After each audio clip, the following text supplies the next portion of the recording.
Happy Valentine's Day weekend. So I wanted to start a little tradition on this channel of something I wanted to read specifically around this month for Valentine's Day, and that's an asexual romance. Because there's not enough representation like this in media in general, in like any media, to be honest. So I did some research and I found Beyond the Black Door by A.M. Strickland. And it's not just a romance, it's also paired with this like political dark fantasy going on. Not so much dark fantasy, I say dark in regards to not like the themes, but in regards to literal darkness trying to take over the world.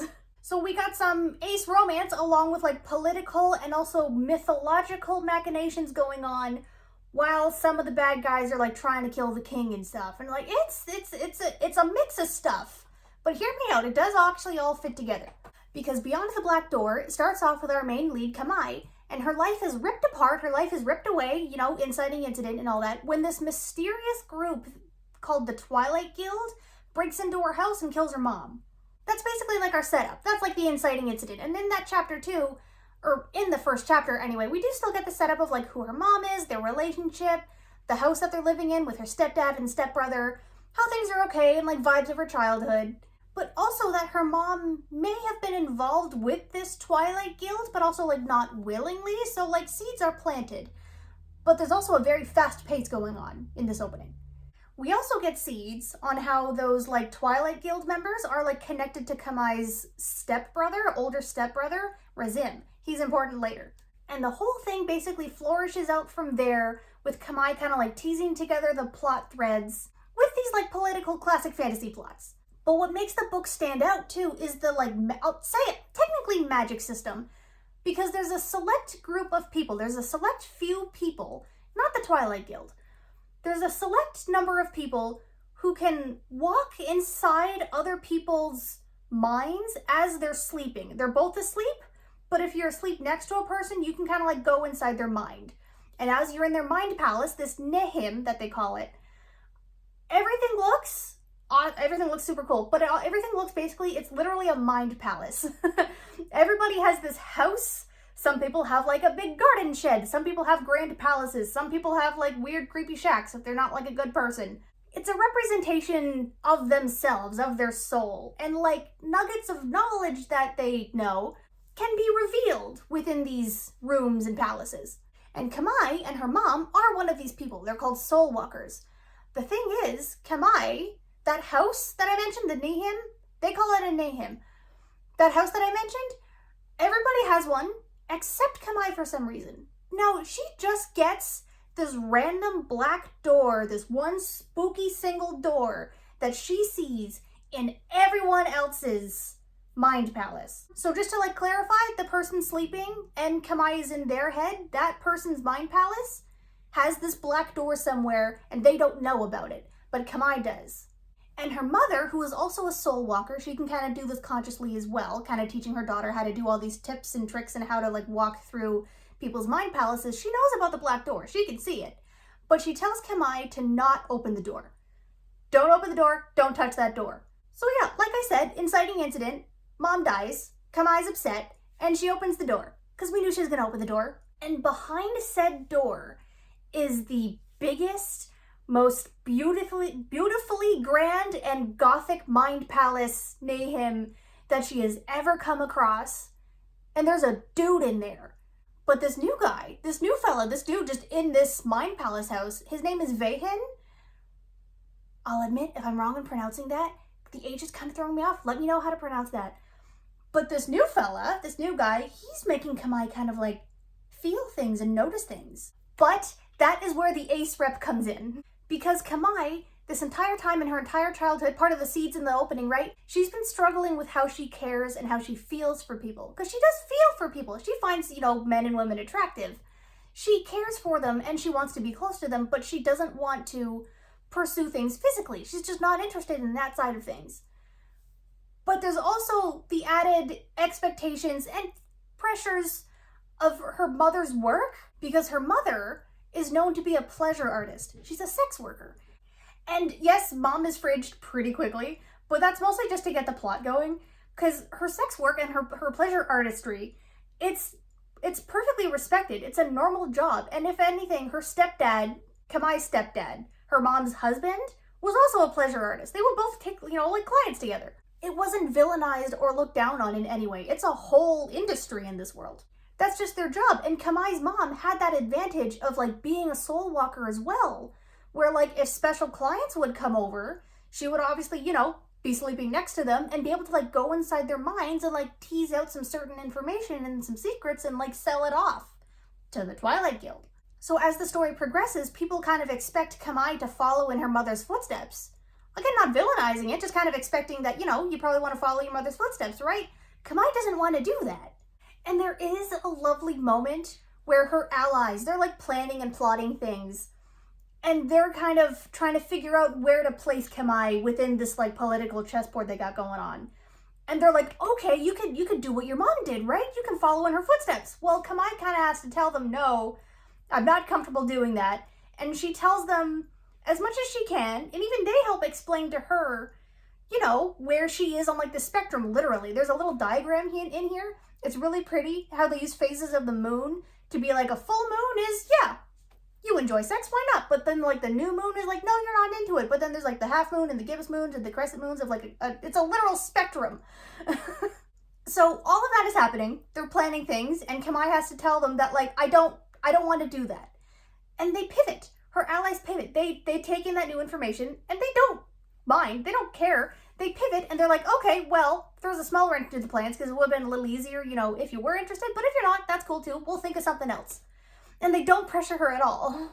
The moment they realize she's not comfy, they pivot and they don't make her uncomfortable.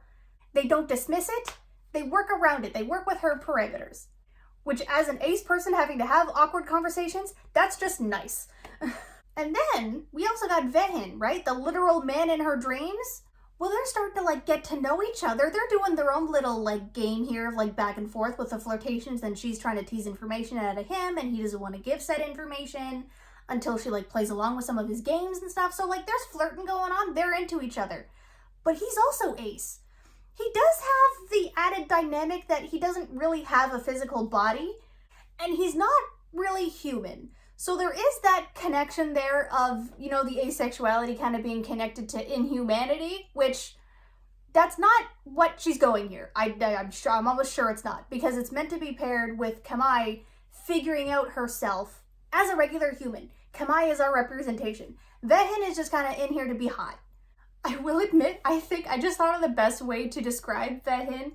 Like 13, 14, 15-year-old me would have been all over him. Even in that ace way.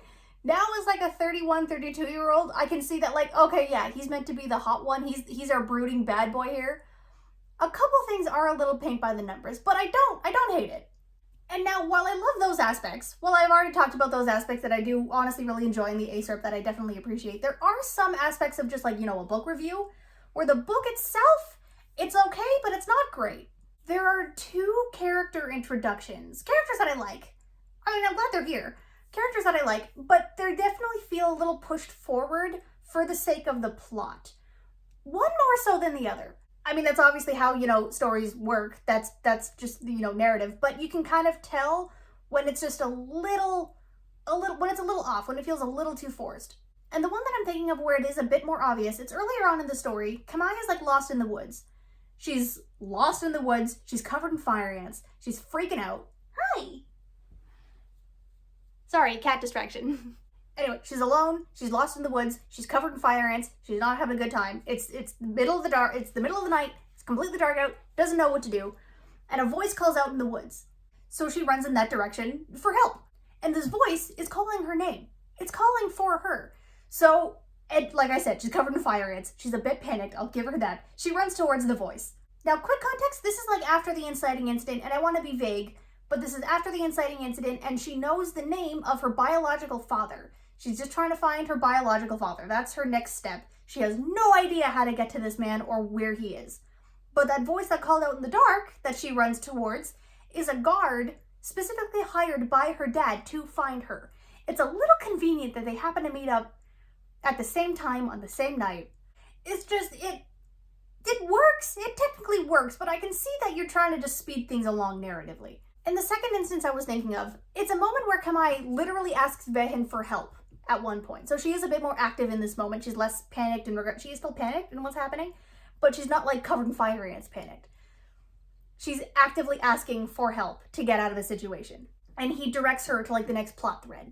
And like I kind of teased before, the pacing with those opening chapters are super quick. I made a quick list. We get the setup with her childhood, her relationship with her mom and some dialogue with her, the dynamic with her stepfather and stepbrother, the whole Twilight Guild stuff and hints there. We get the door, obviously. The fact that the door is kind of alive. It feels like alive, but it's like wood, but it's not. It's a weird magic door in her head. The entire mythology backdrop, because that's a whole thing. We got a whole new mythology here. I love it. There's a lot of it, though. And a relevant card game that she's good at, and her asexuality. Hi, Coraline. Like I said, it works, but it's quick. You gotta settle into this world fast. It's not holding your hand. There's also a lot of layers to track. You know how I said there's like, it's mostly political machinations going on, right? With the mythology stuff kind of wrapped in there. It's interesting, it's great, but there's a lot of layers to it that you need to track. And it all hinges on one moment. You're trying to lie in my notebook and you're just getting in the way. I love you, but she is not one for cuddles, funnily enough, except when I'm, like cross-stitching and I have, like canvas and thread everywhere, or when I'm here and talking to you guys. So of course this is when she wants pets. That's fine, we're just gonna get more cattail in here, but that's okay. So all of that plot, like I said, all those layers, it all hinges on one moment. And I do want to talk about it. It is a big spoilery thing though. So if you want to skip forward to just my final thoughts and like the conclusion, I'll put a little time card of where all of that is, but I am going to get into like a big spoiler thing that is plot relevant, that is like part of the reveal now. So skip here if you want to miss it. So the Twilight Guild wants to kill the king, right? They want to kill the king because by killing the king, they can let the personification of literal darkness, that's the whole mythology part of it, take over the planet. They want the personification of darkness to take over the planet, and they do that by killing the king. There's other layers that I won't mention for some surprise, but that's the gist of it. So the best way to achieve that, to make that whole ritual happen, is to have the king die by his son's hand. The prince has to kill him. The prince has to kill his dad. Problem is, the king is gay and he doesn't have a son. But the king does have a wife. He is married. There is a queen. So a pleasure artist was hired to kind of help out the king and the queen, conceive. And that pleasure artist that was hired was actually Kamai's stepdad. So obviously, plot is kind of unfolding. Stepdad is kind of involved with the Twilight Guild as well. That's a part of the whole inciting incident. I don't know if you can see fur flying around the air. I'm so sorry if you can, but it's kind of getting everywhere. But Kamai's stepdad was hired to be the pleasure artist to help the king and queen conceive because he's part of the Twilight Guild and they want the king dead, right? So when the queen does get pregnant, she starts to suspect that, something is wrong, and she asks Kamai's stepdad for help to get the baby out of there. And stepdad has a change of heart and he does want to help because the queen is his friend. And obviously it's a baby. The guy's not heartless. So this whole thing happens and the stepdad gets the baby out of there, Razim, the stepbrother that Kamai knows. And for the next 20 years, he's raising this kid as his own son. And for those 20 years, the Twilight Guild, who helped set all of this up and hired the stepdad to help out with the whole ritual, hired this pleasure artist to help get the queen pregnant with the king's son. Queen actually gets pregnant. The Twilight Guild doesn't realize that when the pleasure artist leaves with a baby, that it's the king's kid. They just assume that kid is his. Okay, but hold on. Twilight Guild sets up this whole plan to get the queen pregnant, right? Because the king is gay. He needs a guy's help. They hire the stepdad. Stepdad is in on the Twilight Guild stuff, but he has a change of heart. Queen gets pregnant, but they assume that it's the stepdad's kid, and they let him leave with said baby. No one thought to fact check that this was the king's kid. They had a whole plan. The plan seemed to have worked, but they let the baby leave. No one thought to fact check that it was actually the king's kid. And they have the soul walking powers to check within people's minds if they're keeping secrets and inside knowledge. So you could go inside the queen's mind while she's sleeping and figure out if it actually is the king's kid if the whole, like, pleasure artist plan worked, or if the king actually did decide to visit her one night. Like, granted, I will say, maybe the queen didn't know who the father was then. So then that information wouldn't be in her mind palace. But if there's that smallest inkling then from the Twilight Guild of like, oh, she actually did sleep with both of the guys, there's a chance it might be the king's then. But they still let the baby leave. And I will admit, maybe this is a me thing, but in the narration, it did seem like the queen knew. I had the impression that the queen knew that the Twilight Guild wanted this baby, and that the queen knew it was the king's kid, and asked the stepdad for help to get him out. No one in the Twilight Guild caught that. And they have secret revealing sleepwalking powers. That feels like an undercut of the villains. It just feels so convenient just for the sake of letting the whole literal book happen. Also, less of an irksome thing, but like it seemed really obvious that Vehin is the personification of this literal darkness, because he was supposed to be, Razim was supposed to be the vessel for Vehin, not Kimai. There's a whole thing, like I said, in regards to layers that you have to keep track of, like how her mom also got involved with the Twilight Guild, and the timing of her also being pregnant when she met her husband, the stepdad. And the Twilight Guild was like, oh, okay, shoot, well, we kind of have to do this ritual now to make a vessel for darkness, and this baby is gone, but this lady's also pregnant. She's also going to get married to the stepdad pleasure artist guy that we hired, so, like, might as well put the personification of darkness in that unborn baby, which is Kamai. It's hard to follow the Twilight Guild's logic. Yeah, but yeah, I'll stop there just in regards to the slight rant of that stuff. Spoilers over, just final thoughts now. I do really like Beyond the Black Door for the character work. I love the mythology aspects to it. I like the political machinations. There's a lot of layers to track, which gets a little convoluted at the end. The plot threads get a little tangled, but I like the character work. That's the main thing on why I like this. And for me, that's okay. I know it depends on the type of reader. If you're like a character-based reader and you're okay with whatever the plot is doing, or if you're more of a plot-driven person and you don't really care about the characters. I'm more of a character dynamic person. If the characters are dynamic enough and I like them enough, I can follow along with whatever the plot is kind of trying to do. And just outside of the book review as well, we need more ace rep. In books, in like any kind of media, we need more just casual asexual representation in any kind of media. If you honestly know of one, let me know in the comments, because I might read it. I definitely want to read it at least for next year. A couple of other times in like Pride Month, and apparently there's like an Ace Week in October. I'm glad our Ace Week is in October for some reason, but okay. But yeah, if you do know more ace rep books like this, definitely let me know. They don't need to be fantasy based. I'm fine with any kind of asexual representation romance. But in the meantime, I'm gonna sign off and enjoy my quiet weekend with kitties.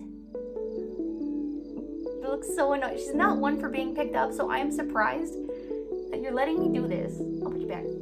But yeah, feel free to like and subscribe, and I'll see you later.